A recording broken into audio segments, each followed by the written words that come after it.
अब मौसम का हाल बताने के बाद मैं आपको खबरों का हाल बताता हूँ राम मंदिर के बारे में। आज मेरा जो बात करता हूँ राम मंदिर के बारे में, हालांकि इसके ऊपर सोशल मीडिया पर बहुत सी चीज़ें आ रही थी, लेकिन अब आधिकारिक तौर पर ये आ गया कि राम मंदिर जिस बाबरी मस्जिद की ज़मीन पे बन रहा था, जहाँ शहादत हुई थी उसकी, जहाँ गिराई गई थी वो, उसमें ना बनने के कम से कम चांसेस काफ़ी हद बढ़ गए हैं।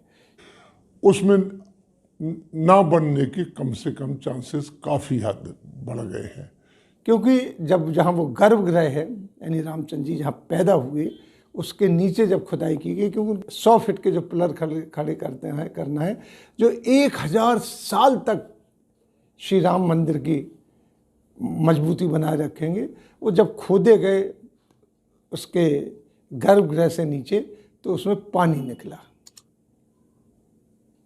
रेत निकली। वो जब खोदे गए उसके गर्भगृह से नीचे तो उसमें पानी निकला, रेत निकली। और कुछ लोगों का तो कहना है कि ये पानी जो है, जो नदी है उसका ही है, यहाँ तक थी, उसके बाद वो पानी नीचे नीचे सिमट के चला गया। बस्ती बसने के बाद आप देखिए कि अयोध्या हुआ, अयोध्या के बाद एक बाबरी, उसमें राम जन्मभूमि रही होगी नहीं रही होगी तो ये तो पता नहीं है, लेकिन बाबरी मस्जिद थी ये मैं बता सकता हूँ कि मेरे सामने वो तोड़ी गई। मैं वीर अर्जुन का एडिटर था उस वक्त जब ये गिराई गई थी। उसके नीचे जब सरकार से मिल गई इनको, तो अब उसकी खुदाई हुई और अरबों रुपए का उसके पास चंदा आ गया। सोने की ईंटें, चांदी की ईंटें, ये सब चंदा था, आया था, पहले से आ रहा था। उसका तो पता नहीं कहीं था, पता नहीं कहाँ गया। लेकिन जब उसकी विश्व हिंदू परिषद ने जब दावा किया, और विश्व हिंदू परिषद ने जो दावा किया वो रामलला विराजमान के लिए, दुनिया में पहला फैसला ऐसा हुआ कि एक मूर्ति को, रामलला की, उनको ये ज़मीन अलॉट कर दी गई। और जो अब उसकी जब निर्माण की बात चली, विश्व हिंदू परिषद ने लगाई, तो वहाँ ये हुआ कि साहब 1000 साल तक रहेगी और नक्शा आया हो, लेकिन जितना हैवी नक्शा है वो पिलर जो खड़े किए जा रहे हैं वो बर्दाश्त नहीं कर पाएंगे। अब लोगों का ये भी कहना है कि जब ये बाबरी मस्जिद 400 साल से खड़ी थी और इसका ढांचा कोई ऐसा नहीं था, वो गर्भगृह के नीचे तक इसकी जड़ें थी, तो ये हाल इसमें अब मंदिर क्यों निर्माण नहीं हो पा रहा है, क्यों उसके पिलर धंस रहे हैं, एक क्वेश्चन मार्क है इसमें। सोशल मीडिया पे बड़ी अजीब अजीब बातें आई जिनको मैं यहाँ डिस्कस नहीं करना चाहता हूँ।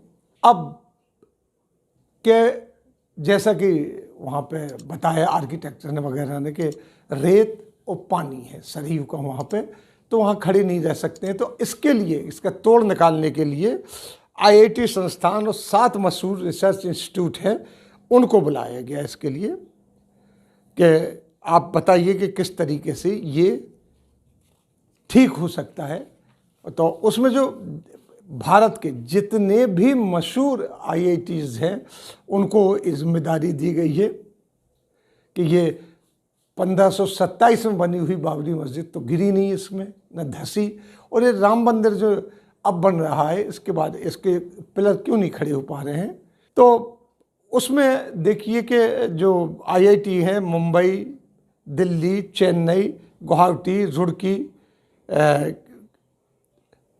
ये तो IITs हैं जिनको जिम्मेदारी सौंपी गई है, देश की और विदेशों में मशहूर IITs हैं।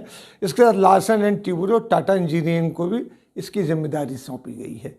कहने की बात है कि ये एक मस्जिद जो 1527 में खड़ी की गई, वहाँ बनी, जो आज बताते हैं जिसका सर्वे हो चुका है, कार्बन टेस्ट भी हो चुका है, वो 1992 में टूटी, लेकिन उसके बाद भी ऐसी सुरक्षित रही।